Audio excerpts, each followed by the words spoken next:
Hello, everybody. My name is Alex Dahl. I'm a mineral grinding expert who works out of South America, and I'm pleased to uh, make this second attempt to make the presentation to Curtin University in Western Australia, where I'll be talking about Bond's work index, which I'm claiming is the workhorse of mineral grindability testing.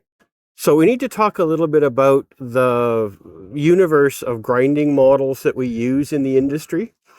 And the bond work index is one of the class of models that we call the specific energy models. There's some other models in here we'll touch on briefly in the presentation, but we're going to focus mostly on bond and the bond work index. So to start, we need to have a discussion about what we mean by particle size. The definition that we use is particle size is the minimum measurement of a square screen cloth that a particle can pass through. So it's not the size of the particle, it's the size of the aperture, where it's a square aperture, that the particle has fit through. So that's what we say when we talk about particle sizes. It's not necessarily the size of the particle, it's the size of the aperture that it's fit through. So size reduction, when we deal with particle size distributions, it's very common to plot them in a form like this, where we have the cumulative percent passing of a particular size, and we'll normally plot the feed into the comminution device, whether it's a crusher or a mill, as well as the product. It's also very common for all classical grinding equipment for the particle size distribution of the feed and the product to be relatively parallel to each other, as we see in this example. So this example data is from a laboratory rod mill, and the feed is clearly relatively parallel to the product. Now, because these size distributions are generally parallel and they're generally quite standard, we can represent the entire particle size distribution just by focusing on a single point on the curve. The most common point that we will choose is the 80% passing size, which you can see in this example, where the blue dot and the red dot represent the 80% passing sizes of the feed and the product to the laboratory rod mill. There are other situations where we might choose a different percent passing size. In cyclones and in other separators, it's common to use the 50% passing size. For grinding, we're almost always focused on the 80% passing size. Because we're looking at a standard position on the curve, it's relatively easy to observe the change in particle size caused by the grinding apparatus. So in this example, you can see you could quite literally just translate that blue curve to overlap the red curve, and the amount you have to translate it over, that represents how much grinding has happened. Just a little bit on the conventions I'm going to be using in the presentation. Particle size is generally going to be denoted as F80 if it's a feed, P80 if it's a product, or sometimes just X, because X is just some random particle size. So specific energy consumption, this is the basis of the specific energy models. You measure the mechanical power of the mill drive. So this is the kilowatts you observe at the output of the motor, or at the output of a gearbox if there's a gearbox. You also measure the fresh feed rate of the ore coming into the circuit. So if you have a circulating load, if you have a ball mill that's in closed circuit with a cyclone, you're not measuring the feed rate going into the mill. You're measuring the fresh feed rate that goes into that circulating load, and you don't include the amount that's circulating around for these sorts of calculations. If you take that mechanical power and you divide it by the dry fresh feed rate, you get the specific energy consumption in units of kilowatt hours per ton. And another convention that we're going to use here, I normally use the term E to represent specific energy consumption. You will also see W, because if you look at the units of kilowatt hours per ton, it matches the thermodynamic definition of work. And in fact, the work index was a measurement of the change of work. So some history here. In the Lynch and Rowland book, they describe the two earliest models that tried to describe grinding. Both of these gentlemen, Peter Ritter von Rittinger and Friedrich Kich, were Austrians at the time, late 1800s. Austria was kind of the center of the mining and metallurgical expertise in the world. And von Rittinger described breakage as the work done in crushing being proportional to the area of new surface produced. Now, in his work, he didn't so much use equations. He was basically talking in paragraphs and sentences. In the modern sense, we interpret that statement to be something along the lines of the specific energy consumption is proportional to 1 over x, the change in particle sizes. So that's the von Rittinger model, 1 over x. The Kich model, Friedrich Kich was working with elastics and this brand new substance called rubber, which had just been brought to Europe. And what he observed when he was basically squeezing rubber is that the energy required to produce a reduction ratio in the volumes is constant no matter the sizes. Now, in modern terms, there's two different interpretations for that statement. And we're going to look at the one on the left for reasons that I'll get into. The one on the right is more commonly expressed here in the Australian literature, but you'll see why in a moment it doesn't fit with this paradigm that I'm going to be presenting to you. So in the early work that the Austrians were doing, there was no real way to measure the work that was being used in grinding. These were basically thought experiments that these two gentlemen were presenting.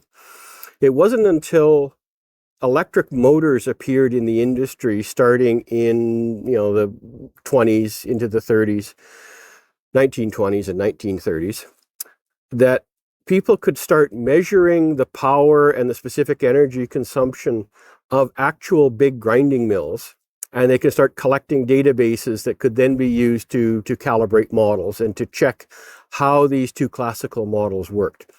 And if you look at the publications from Bond, Maxton, Myers, and so on, these gentlemen were all at the Alice Chalmers Company in the United States, who sold big grinding mills. This is one of the precursor companies that is now Metso Minerals. And you look at the data that they were collecting particle surface area data. So they were specifically expecting von Rittinger's model to be the one that would actually be useful in their calibration attempt. So they were collecting this data, and then over a course of about 2 years, there was silence. They stopped publishing data. And then in 1952, Fred Bond came out with a new model, and he expressed it mathematically, as you see here, where the specific energy consumption is proportional to 1 over the square root of the size term.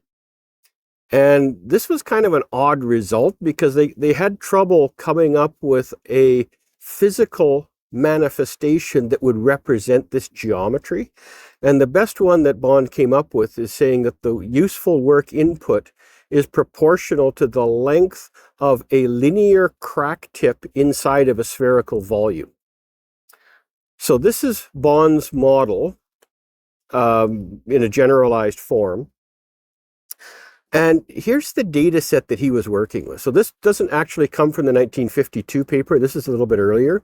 As they were struggling to figure out what they're going to do with all of this laboratory data they've been collecting, all of the industrial mill data that they've been collecting. And these are the tools they had. They had straight edges, they had slide rules, they had graph paper, and there was no AI doing this data interpretation for them. This is people looking at the data and trying to make patterns out of it. And you can see the slopes of these curves, these slopes are what turn into the exponents you're going to see on these specific energy equations. So we've got three models here. This is a good point to bring up the fact that all models are wrong, but some models are useful. And the reason I can say this with certainty is that what a model is it's a simplified representation of reality that you can use to make predictions. Because it's a simplified representation, it's wrong, but it can be useful. And that's going to be your job in the future, is to figure out which models are wrong but useful, which models are wrong and not useful. Now, when Bond's model was presented to the industry in 1952, 1953, it was not immediately accepted. And in the SME literature of the mid to late 50s, there was quite a debate happening over whether Bond's model was the correct interpretation for grinding, whether Rittinger's model was still the one people should be using. And that debate was basically carried on until 1962, when Professor Hukki from Helsinki published basically a paper that said, look, what actually happens in grinding is that the exponent on the X term changes as you move through the size classes. And that's what the black lines represent on this chart. And he said that there's a size range, which you can see on the right-hand side of the chart, where Kick model works well because it's a flat line. Right? Because Kick is a ratio, the size term cancels out and it just becomes a straight horizontal line. On the left side, you see the red line is Rittinger's model with a slope of -1. And in the middle between the two of them, you see Bond's model, which has a slope of 1 over the square root of the size. So this basically settled it. When Hukki proposed in his Hukki's conjecture, is that the specific energy consumption changes as a function of size, and somewhere along this curve, any one of these models will work. And if you carry this on into the more modern times, there are still new models being developed. Like this is the SGI model for sag grindability index. So sag milling happens at a size coarser than where Bond's data was collected from, but it's not as coarse as the Kick model. But you can see it fits perfectly on Hukki's conjecture here in the space between Bond and Kick. So again, this looks like Hukki's conjecture is quite robust. One observation that Hukki made is that when you get down into the really fine size classes, so below 50 microns, 40 microns, things go really squirrely really quickly, and it's really hard to handle anything. And you notice on Hukki's original chart, there's a bunch of question marks with a whole bunch of dotted lines because he wasn't sure what was going on down there. We now know that what that is you're in the range of signature plots for devices like Tower mills, Verdi mills, Higg mills, and Isa mills. And the way that we usually express this now is as a signature plot with a test where you measure the coefficient and the exponent for an ore. So when you're doing a fine grinding test, you're not measuring one character or one parameter, you're measuring two parameters. And each ore will have its own characteristic Hukki exponent through a particular size range, as well as a particular coefficient.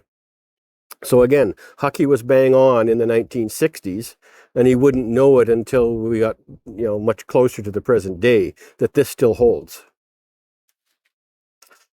So this being an Australian talk, I've got to speak briefly about Steve Morrell.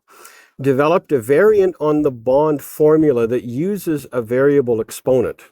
So again, he's basically trying to grasp the concept that Hukki was describing and build that into the equations. Now, his measurements basically look at two size classes. There's a coarse one that's represented by a value called MIA, and there's a fine one represented by a value called MIB. And then he's got the variable exponent is what you see on this picture. where the exponent rises as you go coarser.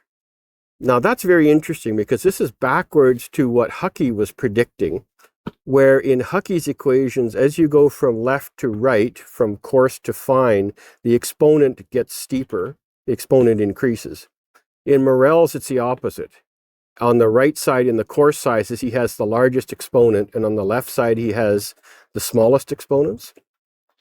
And there's a backstory there I won't get into, but there's more going on in Morel's equations than there are in the bond equations when you get down into these size ranges, the finer size ranges. So there are 5 types of work index. The rest of this presentation, we're just going to focus on work index. When you're working in the industry, I'm going to encourage you very strongly to be very clear about which work index you're talking about, because there are 5 of them. You can see on the diagram on the left, this is some test data from the Mount Milligan mine in Canada, where we've mapped what the work index is as a function of the size, with the leftmost points being the ball mill work index, the points in the center being the rod mill work index, and the points on the right side being the low energy crushing work index. The characteristic you see in Mount Milligan is quite common in Andean and Western Cordilleran projects in Canada and the United States. On the other side here, we've got Kami, which is a Labrador Trough iron mine. And you can see it has a very different characteristic shape. So one of the things that you should be measuring when you're trying to characterize an ore, what is the work index? How is it changing as you go through these different tests and these different sizes? So the ball mill work index rig, I've got an example of it here. It's just a small laboratory ball mill. It's slightly bigger than an Aussie Rules football. The rod mill, you can see it on the right-hand side. There's a bit of an issue with this here in Australia because you notice this mill has a wave liner on it. That's the correct geometry for this mill. The other thing is because the end of the mill, you've got the space at the end of the rods where material can build up and not be ground. So you have to tip the mill every 10 revolutions to get that material back into the rod charge. So there are Australian labs that don't have the wave liner and that don't tip the rod mill. The data that you get from those labs, it is a work index, but it's not a bond rod mill work index. So be aware of that.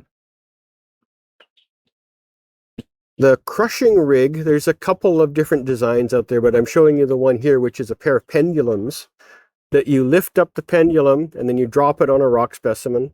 If the rock specimen doesn't break, you lift them up a little more and drop them again. And you keep lifting them up higher and higher until the pendulums have enough energy to break the rock. Once you've done that, then there is an empirical equation. You pass that the potential energy that the pendulums had goes into this empirical equation, and out comes a work index. The 4th type of work index is an operating work index, and this you can measure on any piece of equipment, whether it's a lab equipment, whether it's in a process plant. And what you do here is you take that bond third theory equation and you just run it backwards. So you've measured the power in the mill, you've measured the throughput, you measure the feed size, you measure the product size, rearrange the third theory equation to give you work index equals the specific energy consumption over 10 minus 1 over the square root of the P80 minus 1 over the square root of the, right? Rearrange it. You can do that for any piece of equipment at any size range.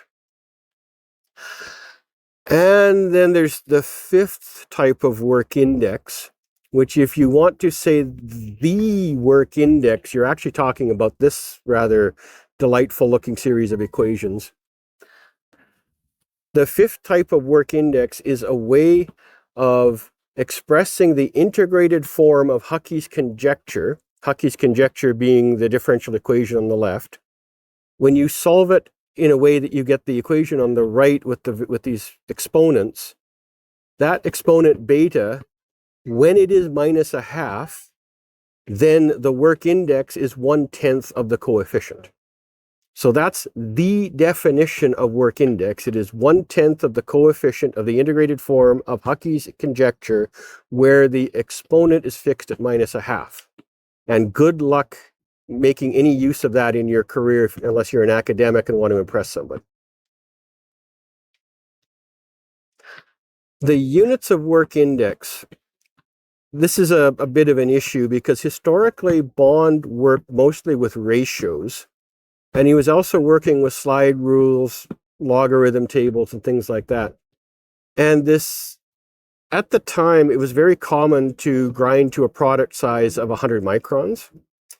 And 100 microns is kind of useful when you're dealing with logarithms because it's an easy logarithm, and it's also easy for square roots, right? Square root of 100 is 10. So it's a very convenient, nice round number when you're working in this sort of a system. So the most common interpretation of the 10 in the third theory equation is it's interpreted as the square root of 100 microns. But if you do that, there's a problem. It gives the work index the same units as specific energy consumption. And that's wrong, because work index is related to the derivative of specific energy consumption with size. Therefore, it cannot have the same dimensions as the specific energy consumption. So please don't use the units of kilowatt hours for work index. And I've seen numerous examples where a mining engineer has computed the specific energy consumption of the SAG mill, it's 5, and then he's taken a Bond ball mill work index of 10 and added them together to say, oh, we have a work index of 15 for this circuit. It's like, no, you don't. You can't use those numbers that way. The way to avoid confusing people is to not use the same units for specific energy consumption and work index. So I'm going to give you two options for the units of work index. Choose the one that works the best for you. The first option you can use is just to pretend that it's unitless because it is an empirical measurement, and empirical measurements don't have to have units. You do need to specify the particular mass basis, though, because sometimes you'll see work index presented in short ton basis, a metric ton basis, a long ton basis. Particularly back in the 1970s, most of the work would have been done in short tons. Iron ore would have dealt in long tons, so you can't use the work indexes for each of them interchangeably. Nowadays, it's much more common to just do everything on a metric ton basis, so we've kind of got rid of these other imperial units. The way you would use this is you would say the ball mill work index was measured to be 12.2 metric units, and just leave it at that, right? It's metric units, and you're being ambiguous enough that even a mining engineer is not going to go adding that to a specific energy consumption. Another example, operating work index was 11.0 on a short ton basis. Again, you've told people that you're measuring short tons in this old plant, and that's what the work index works out to. Now, the other option, I'm not going to go deep into the weeds on this, but if you take the work index third theory equation and you make the units 10, you make that unitless, and you crank through what the dimensions of everything else are, you end up with this. So this is another option, is you can say that the work index has units of kilowatt hours per ton times the square root of microns. This is kind of an ugly unit, but it is correct in the sense that you use the Hukki conjecture version of the definition of work index. So what about the 10? So again, Bond developed the work index using ratios. 100 microns was a common size to grind to, and it has this nice property that the square root of 100 is 10.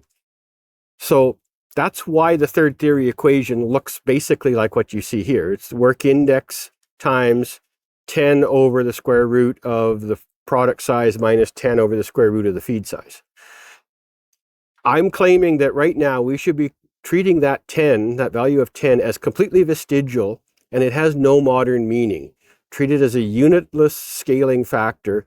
Don't give it any units, and that'll avoid the problem of the kilowatt hours per ton trying to describe the units of two things that are just not compatible. Okay, so that's the end of part one of the lecture. I'm going to just quickly flip over to another piece of work that we've done in the past, just to give you a sense of what goes on down in the weeds of work index. So this was a presentation that I gave at the SME conference a couple of years ago in Arizona. And it is actually a representation of a presentation given in Santiago de Chile a couple of years before that. And in this paper, we were talking about how to correct a ball mill work index if you have an incorrect feed size. I'm not going to go deep into what that means. Just know that there is a correct feed size, and anything that's not that is an incorrect feed size. The product size, the test is also very sensitive to the product size. So you need to be able to correct for that if the product size that you ran the test at is different to the product size you're running the work index equation at. So this is Bond's empirical calibration. We talked about that. This is the empirical ball mill work index equation, where you take the laboratory mill parameters and you stuff it into this equation, and out pops a work index that is suitable for the third theory equation.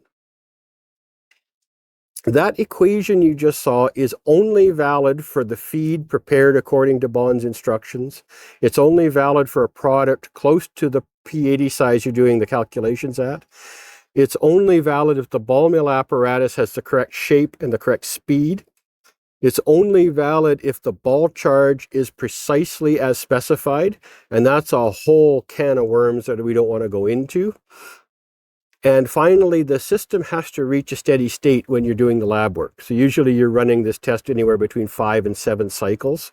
It has to reach steady state by the end of that 7th cycle, or else your test is not going to work. It's not converging, and the work index is not going to be valid. So what happens if you have a non-standard feed size? Well, here's an empirical correction that Vladimir Nikolic and I developed and published, saying, here's a way to salvage data out of a botched ball mill work index test if the feed is wrong. I'm not going to walk you through this. What you need to know is there is a way to salvage that if you have something's gone wrong with the feed preparation.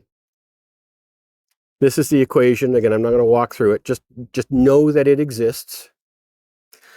Product size, what commonly happens here is when you're doing design work and people are out exploring for a new ore body, you take a bunch of grindability samples, take them to a lab, run a bunch of tests on it, and then on a flotation plant, the original design was to grind to 150 microns, and then the flotation engineers figured out that they were using the wrong chemicals, and they can actually do the flotation at a much coarser 212 microns.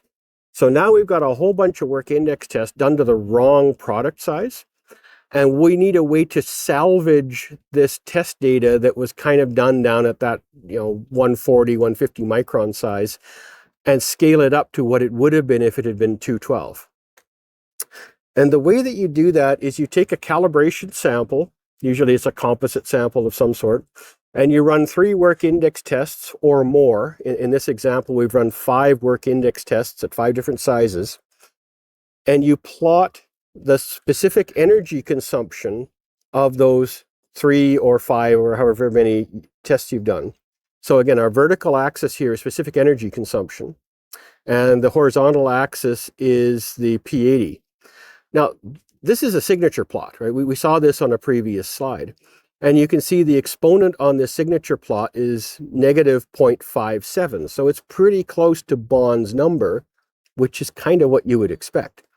So that Hukki exponent, the minus 0.57, we can use that to correct the whole data set, because that exponent should be relatively consistent for all of the data, all of the samples within one geologic domain. That's a property of the rock that shouldn't change very much from one sample to the next, as long as it's the same type of sample. You might have to, for example, measure a Hukki exponent, that's the alpha, for, let's say, the volcanic domain, and it'll be different to the sedimentary domain in your ore bodies. But within the volcanic domain, it's probably, the exponent is probably the same for all of the rock types, for all of that rock type. So again, you've got an equation, you crank through the equation, and here's what happens is if you have your calibration data set on the left, work index increases as you go coarser.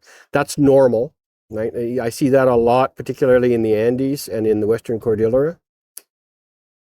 Step 2, you take that work index data, you plot the specific energy consumption signature plot, you pull the Hukki's exponent off the signature plot, and then in step 3, you can use the equations in the Josephson equation to correct all of those tests that were done at a very fine P80 to what they would have been at 212.